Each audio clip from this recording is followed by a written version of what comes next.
सबका पढ़ाई लिखाई जो है स्टूडेंट्स सब खाली छोड़ी पटाता है।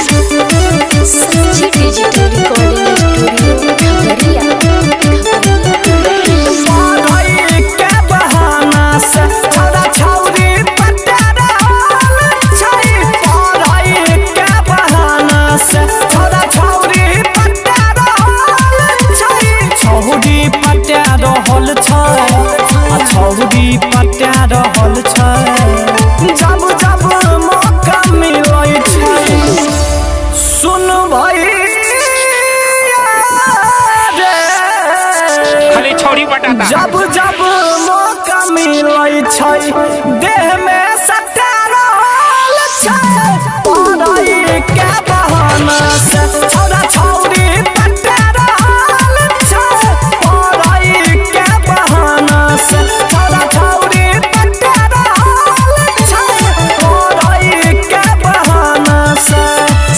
Digital recording studio Khagaria.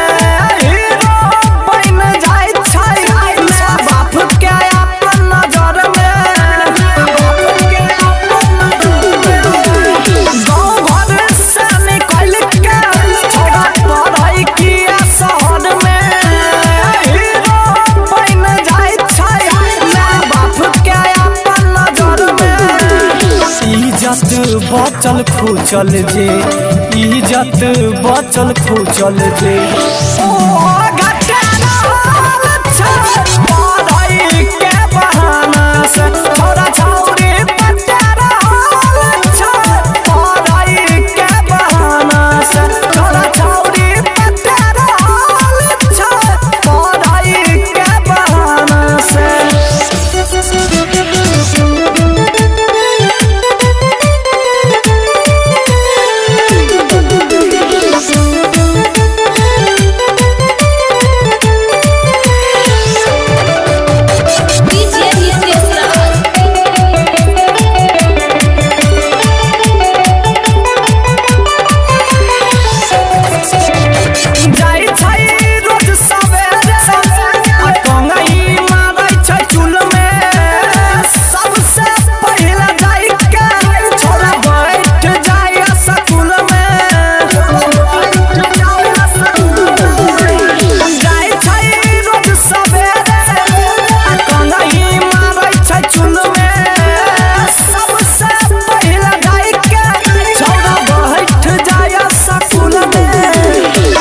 राज प्रमुद अंकितवा राकेश बंटी के सवा पैसा लुटा रहल छै पढ़ाई के बहाना से छोरा छौरी पट्टा रहल छै पढ़ाई के बहाना से छोरा छौरी पट्टा रहल छै पढ़ाई के बहाना से।